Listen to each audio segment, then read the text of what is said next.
되겠고요. 자, 또 한 가지는, 자, 우리 위해가 나오죠? 자, 위해 부분에서는 한 가지입니다. 자, 우리 위험 요소를 의미하는 것인데요. 위험 요소인데, 인체 건강을 해치거나 해칠 우려가 있는 것도 들어간다는 거. 위해 개념에는 해치는 것만을 말한다면 틀려요. 자, 위험 요소로서 인체 건강을 해치거나 해칠 우려가 있어야 됩니다. 자, 그것을 위해다. 위해 개념은 그렇게 잡아두시고. 자, 영업입니다. 영업은 우리 식품 첨가물을 채취, 제조, 가공, 조리, 저장, 소분, 운반, 판매하거나 또는 기구용기 포장을 제조, 운반, 판매 나오죠? 그런 업입니다. 식품 첨가물이나 기구용기 포장 등을 제조, 운반, 판매 또는 우리 채취, 제조, 가공, 조리, 저장, 소분 등이 나오죠? 자, 그러한 업을 영업이라고 합니다. 자, 대신 단서 규정이 나오죠? 자, 농업이나 수산업장에서 하는 식품 채취업은 또 제외입니다. 이것도 포함하면 틀리다는 이야기죠? 자, 여러분들, 농업이나 수산업에서 속하는 식품 채취업이다. 자, 식품 채취업은 말 그대로 여러분들, 농사 짓는 거, 그래서 벼농사를 짓는다. 자, 벼농사를 식품위생법상 영업에 들어가지 않습니다. 그래서 식품위생법상 영업이 돼버리면 일반적으로 허가받는 문제, 또 신고 등록의 문제가 나오는데, 여러분들 벼농사 지으면서 허가받거나 뭐 신고하거나 그러지는 않잖아요. 또 수산업에 속하는 식품 채취업이다. 이래서 우리 굴 채취를 한다. 굴 채취. 자, 이런 것도 전부 다 일반적인 영업 개념에 안 들어간다. 그래서 농업이나 수산업에 속하는 식품 채취업은 제외입니다. 역시 제외인데 이것도 포함이라고 하면 틀리겠죠? 라고 봐두시면 되겠습니다. 자, 또 영업자가 나옵니다. 자, 일반적으로 영업자는 영업 허가를 받은 자 또는 영업 신고를 한 자 또는 영업 등록을 한 자를 말합니다. 자, 그래서 일반적으로 영업자를 이야기할 때 영업 허가를 받은 자만을 의미한다. 영업 허가를 받은 자만을 의미한다. 라고 하면 이것도 틀렸죠? 그죠? 허가를 받은 자도 들어가지만 신고, 등록한 자도 영업자 개념에 들어간다. 이렇게 잡아두시면 되겠네요. 자, 그래서 여기까지 요거는 봐드렸고요. 자, 또 한 가지. 자, 또 식품위생하고 집단급식소, 그리고 이력추적관리 등등이 나오죠. 식품위생관함도 한 번씩 정리를 해줄 것이 있죠. 자, 식품위생은 여러분, 자, 기본 개념적인 요소에서 자, 식품 첨가물, 기구, 용기, 포장이죠. 대상으로 하는 음식에 관한 위생을 말한다. 이렇게 보시면 됩니다. 그래서 한마디로 식품위생은 음식에 관한 위생입니다. 자, 문제는 대상이죠. 식품위생 대상되는 것은 식품 첨가물, 기구, 용기, 포장을 대상으로 합니다. 자, 그러면 여기서 여러분들 문제가 다뤄지는 것은 이렇게 생각하시면 돼요. 식품위생하면 식품과 식품 첨가물은 이해가 되거든요. 이거는 위생이다. 그죠? 근데 기구용기 포장은 우리가 먹는 건 아니잖아요. 그죠? 식품위생에서 기구용기 포장은 식품위생의 대상이 되지 않는다. 자, 여기에 포함되지 않는다. 그러면 틀리다는 이야기죠. 기구용기 포장도 일반적으로 식품에 직접 닦거나 또 아까 우리 봤죠? 넣거나 싸고 그러기 때문에 식품위생계 포함에는 식품위생의 대상에는 기구용기 포장도 들어갑니다. 우리 문제상에서 식품위생에서 기구용기 포장은 포함되지 아니한다. 그런 지문은 틀린 지문이 되는 거다. 이렇게 봐두시고요. 자, 또 한 가지. 자, 이 개념을 써놓고요. 자, 식품 첨가물, 기구용기 포장을 대상하는 음식에 관한 위생을 예를 식품 영양이라고 한다. 자, 이렇게 말하면 이것도 틀린 지문이죠. 영양이 아니고 식품 위생입니다. 그래서 그 개념적인 문제 하나 정돈해 주시면 되겠습니다. 자, 또 이제 잘 물어본 한 가지가 집단급식소는 전통적으로 많이 물어봤던 문제입니다. 자, 우리 집단급식소는 여러분 기본 개념. 자, 영리를 목적으로 하지 아니하면서 나와 있죠. 그래서 기본적으로 집단급식소는 영리 목적이 아니다.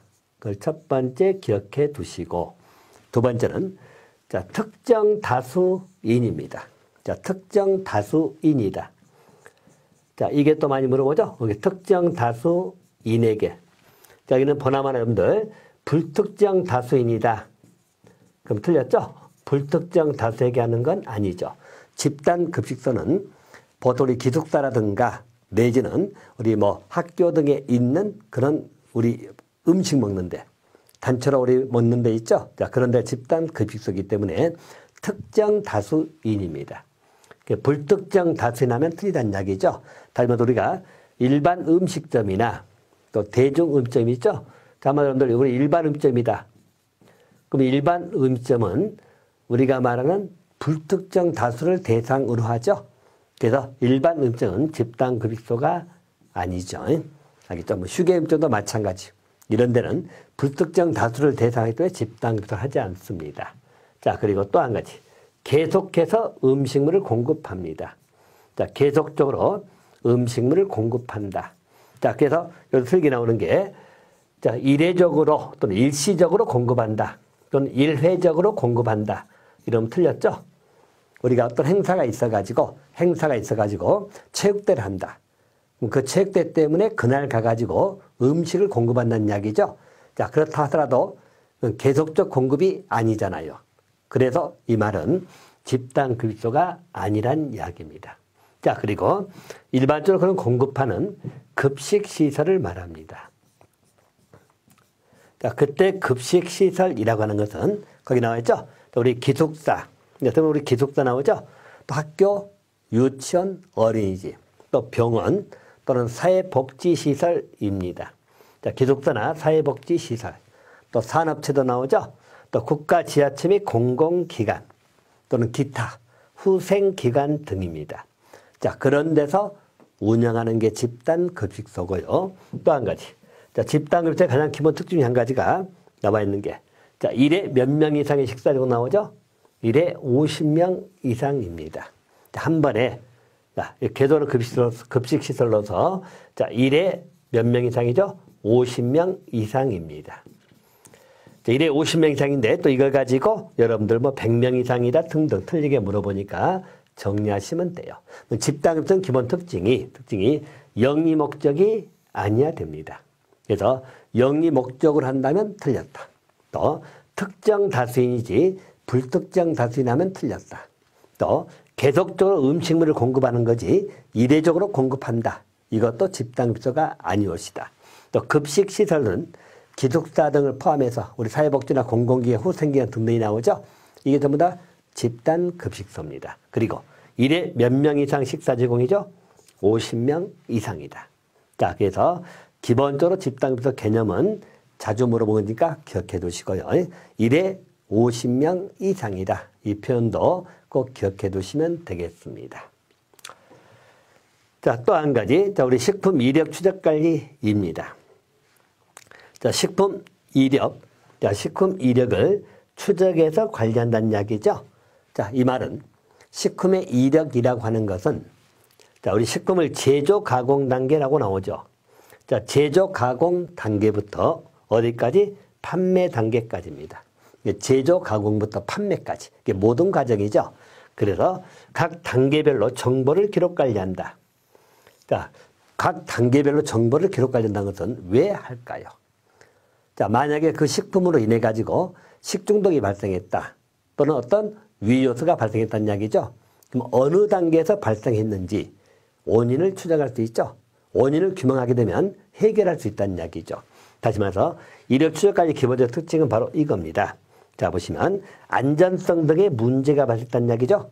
그럼 문제 발생 해결해야 될 거 아니에요. 해결할 때는 그 추적하면은 원인을 찾을 수 있다는 이야기야. 어느 단계에서 이게 발생했을 거냐, 그 원인을 규명한다는 이야기죠. 그래서 필요한 조치를 할 수 있도록 관리하는 것, 한마디로 해결하고자 하는 그런 게 식품 이력 추적 관리입니다. 그래서 이력 추적 관리는 일단 판매 단계에서만 정보 기록한다면 틀려요. 또는 제조 가공 단계에서만 정보를 기록 관리하면 틀렸다.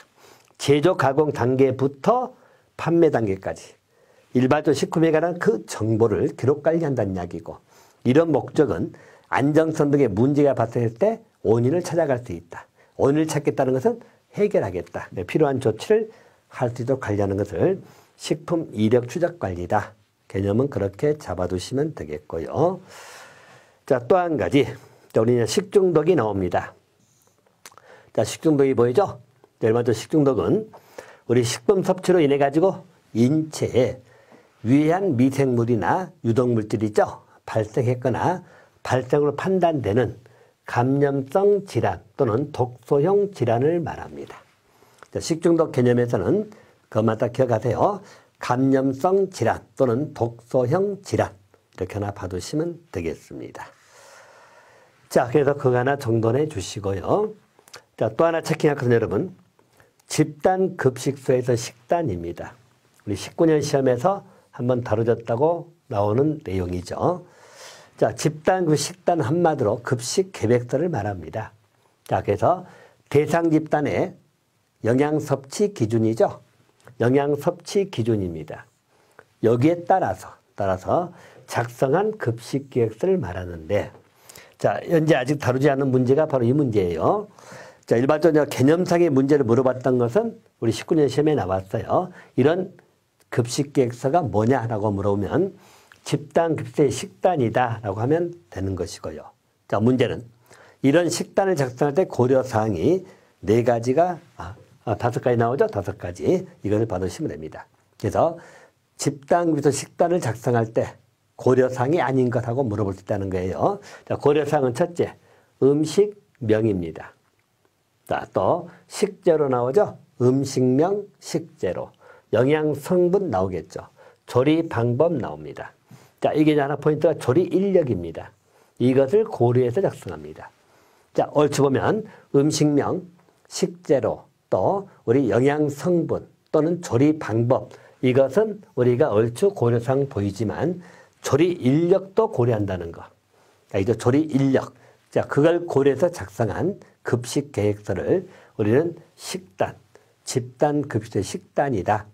그렇게 봐두세요. 그래서 이 개념을 물어보는 문제는 우리 19년 시험에서 한번 출제됐기 때문에 정돈을 꼭 해주시기 바랍니다.